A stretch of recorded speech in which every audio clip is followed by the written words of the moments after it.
बोलिए प्रेम से श्री सद्गुरु महाराज की जय। सद्गुरु महर्षि में ही परमहंस जी महाराज के प्रवचन सत्संग सुधा से। देश के इतिहास को जानना बहुत आवश्यक है। बंदो गुरुपद कंज कृपा सिंधु नर रूप हरि महामोहतम पुंज जासु वचन रवि कर निकर। प्यारे लोगों, देश के इतिहास को जानना बहुत आवश्यक है। देश के इतिहास को पढ़कर मालूम होता है कि देश में बड़े बड़े कौन कौन लोग हुए हैं और उन लोगों ने कौन कौन से बड़े बड़े काम किए हैं। पुरान इतिहास को लीजिए तो मालूम होगा कि राजा हरिश्चंद्र को सत्य से डिगाने के लिए बहुत कोशिश की गई, लेकिन वे सत्य एवं धर्म को पालने में बहुत कष्ट उठाए। सत्य से डिगे नहीं। उनके पुत्र के नाम पर रोहिताश्व गढ़ अभी मौजूद हैं। जहां मैं गया था, राजा हरिश्चंद्र कितने सत्यवादी थे, इतिहास से पता चलता है। त्रेता की बात देखता हूं तो त्रेता युग में एक राम राजा थे और रावण कुंभकर्ण भी हुए थे। उस समय दुष्ट लोग भी थे और शिष्ट लोग भी थे। राजा अनरण्य ने रावण से हार कर कहा था कि मेरे वंश में ऐसा होगा जो तुम्हारा नाश करेगा, और वैसा हुआ भी।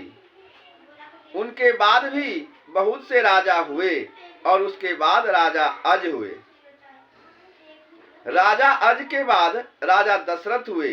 ये बड़े सत्यवादी थे, जो कहते थे सो करते थे। उनके पुत्र श्री राम ने इनके वचन पालन के लिए जंगल में जाकर बहुत कष्ट उठाया और रावण को मारा। जो राजा अनरण्य ने कहा था वही हुआ। पुराने इतिहास को पढ़ने से मालूम होता है कि वे लोग कितने सत्यवादी थे। हम लोगों को सत्य बोलना चाहिए, सत्य में रहना चाहिए। हिंसा बहुत बुरी चीज है। बिना काम की हिंसा राजा दशरथ शब्दवेदी बाण मारते थे और रात में भी शब्दवेदी बाण से शिकार खेलते थे। शब्दवेदी बाण से ही उन्होंने श्रवण कुमार वैश्य को रात में मारा। उनके माता पिता ने शाप दिया कि जिस तरह हम अपने पुत्र के शोक में प्राण दे रहे हैं, उसी तरह तुम भी पुत्र शोक से मरोगे। शिकार खेलने में बहुत हिंसा होती है। किसी तरह भी हिंसा नहीं करो। जो मत्स्य मांस खाता है वह अपने हाथ से नहीं भी मारे, लेकिन उसके मन में रहता है कि कोई मारे तो हम खाएं। संतों ने हिंसा की बहुत मनाही की है। जो हिंसा करता है, मांस मछली खाता है, उसकी बुद्धि अच्छी नहीं रहती, तामसी हो जाती है, जैसे राक्षस लोगों की। संतों ने नशा को भी मना किया है।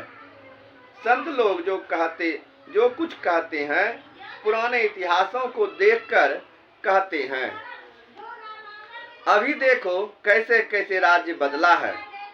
संत लोग इतिहास पुराण नहीं जानते थे, सो नहीं, सब जानते थे।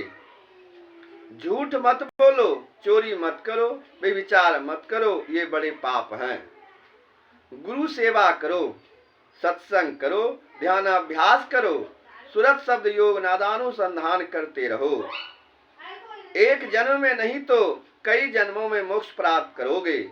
मनुष्य को चाहिए कि शांति में रहे, सुख में रहे, जिससे दुख नहीं आवे। परंतु ऐसा सुख जिसके बाद दुख नहीं हो तब तक नहीं होगा जब तक ईश्वर की प्राप्ति नहीं होगी। ईश्वर की प्राप्ति के लिए दृष्टि योग है और शब्द योग है। चाहिए कि हम लोग सत्संग करें, ध्यान करें, गुरु को माने, उनकी सेवा करें। यह प्रवचन जालंधर नगर पंजाब में श्री नंद कुमार तुलसी जी के निवास स्थान पर दिनांक 12/10/1977 ईस्वी को हुआ था। यदि सूर्य मेरी दाहिनी ओर और चंद्र मेरी बाईं ओर खड़े हो जाए और मुझे पीछे हटने को कहे तो भी मैं उनकी आज्ञा कदापि कदापि नहीं मानूंगा। हम रूखे टुकड़े खाएंगे, भारत परवारे जाएंगे, हम सूखे चने चबाएंगे, भारत की बात बनाएंगे, हम नंगे उम्र बिताएंगे, भारत पर जान मिटाएंगे, सूलों पर दौड़े जाएंगे, कांटों को राख बनाएंगे, हम दर दर धक्के खाएंगे, आनंद की झलक दिखाएंगे, सब रिश्ते नाते तोड़ेंगे, दिल एक आत्म संग जोड़ेंगे, सब विषयों से मुंह मोड़ेंगे, सिर सब पापों को फोड़ेंगे, हम रूखे सूखे खाएंगे, भारत परवारे जाएंगे। बोलिए प्रेम से श्री सद्गुरु महाराज की जय।